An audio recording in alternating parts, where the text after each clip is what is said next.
Well, hi students, and welcome to Module 5. Yay! Okay, so this is the last one of these dreary things that you have to listen to, but I hope that you're enjoying the class, and I hope you're wrapping things up and are ready to be done.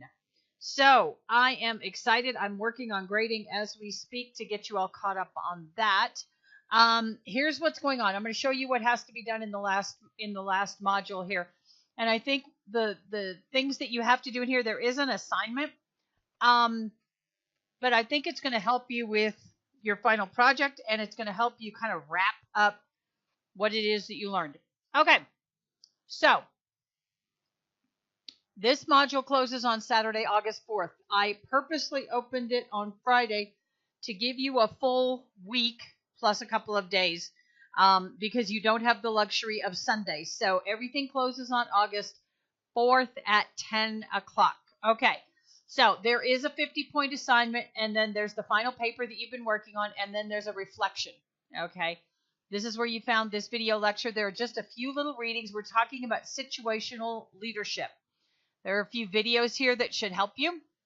Cute little animated illustrations, how to demonstrate effective leadership in your business, and how to become an effective leader. So I'm hoping that these things are going to help you kind of wrap this up. Now, one of the things that I tried to impress upon you right from the very beginning is I can only give you so much. There's no textbook. There's no one-size-fits-all on how to be a leader. So this class and any other classes that you take should give you some guidelines, give you some information, lead you in the right direction. But a lot of this is going to fall on you. So your own research, building your own library is going to help. Taking other classes, looking at things from the other point of view are going to help you, okay? Talking to other people. But a lot of this, unfortunately, because each and every one of you is individual and you have different strengths, you have different traits, you have different characteristics, you have different belief systems, you have different goals. There is no one size fits all. So we can only, as instructors, give you the wealth of information and encourage you to embrace it or not, analyze it or not, and kind of be responsible for being the leader that you want to be. I'm going to come back to what the assignment is in just a second. So there are 3 things in this last module. Like I said, I'll come back to the assignment. This is where you submit your final project. This is exactly the same information. There is an end of term reflection journal. So you just, let me just add right here. While you're watching me, I'm going to just add right here, click here to post.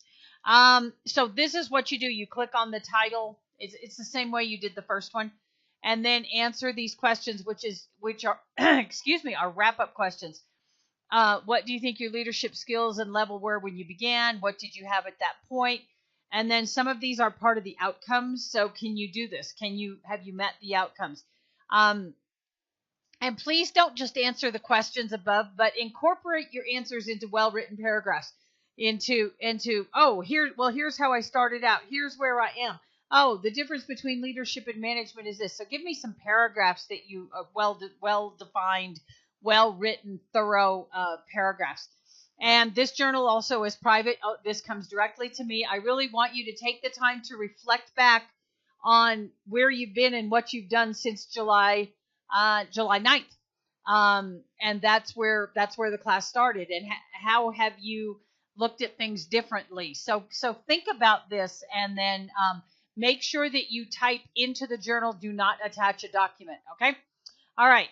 Final project you've been working on, submit it here. Now, this may help you kind of wrap things up. So make sure that you look at this and do this assignment before you submit your final project and before you do the end of term reflection. We're talking about situational leadership. So I'm opening up the document that's attached here.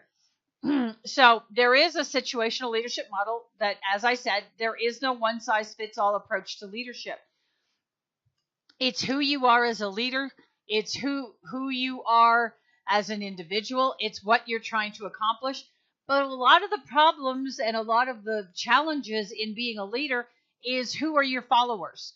Are they following you? Are the people in your environment following you? Are they on board? Have you won them over? Have you created a culture where they're going to follow you? So leaders must identify their most important tasks and priorities, consider the readiness level of their followers, and analyze the group's ability and willingness. If you come in and talk about, well, we're going to change this, we're going to do this differently, hey, we're not on board with that. You have to be able to even before you propose it, you have to you have to analyze the situation. You have to know the people in your environment, and you have to be able to say, are they ready for this? And am I ready to propose this and deal with the fallout of the people who are not? Because you may need to hold off, and you may need to broach some things a little bit differently before you lay this bombshell on them of, hey, we're switching computer systems, we're getting a new phone system, we're moving, whatever, okay? So this may help you not just in work, but at home. And so look at this in your home, look at this in your community, if you serve on a community board, if you're in a foundation or your religious institution or something, and you have to do this, consider using this model. Okay. So the 4 different types of situational leadership are directing, coaching, supporting, and delegating. So this is going to kind of wrap it all up. Okay. So step 1, identify the most important tasks or priorities. Step 2, diagnose the readiness level of the followers. 3, decide the matching leadership style. So this then goes through and walks you through. It's several pages, but it's just 4 pages, I think. Okay, so then this takes you through each one, folks. So you come up with suggestions to consider when deciding your 3 most important tasks or priorities. Focus on the big picture that will require participation and commitment. They should be fundamental. Your priorities should be fundamental to the success of the. We don't have a chapter here. Creating a new recruitment slogan is not as important as creating a working CHI committee. Okay, so read through this and see if this will help you. This is particularly what I want you to look at: directing, coaching, supporting, and delegating. This is what is important. So make sure you read through this, and using this, identify a situation that you have encountered at work or in your household, describe it in detail, apply the 3 steps, and then tell which of the 4 leadership styles you would apply in that situation and why. Give me a Word document that lays all this out. So you should have the situation, the detail of it, the 3 steps, the leadership. I put a document up here to help you, a template. So make sure you do this first, because that may help add some things to your final project, and it may add some things to your reflection journal. Okay? All right. So those are the 3 things that you need to do. Now, the final project is worth 200 points, and the end-of-term reflection journal is 200 points.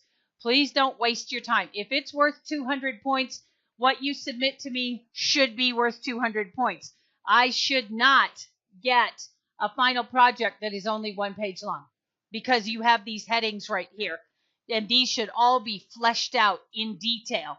Very, very thorough. And so this should be several pages. I can't tell you how many because I don't know what you're writing. I will not review drafts, but if you're going to give me something that's worth 200 points, I'd better be looking at something that's worth 200 points. So these are your headings. Incorporate the situational leadership model if you can. End of term reflection.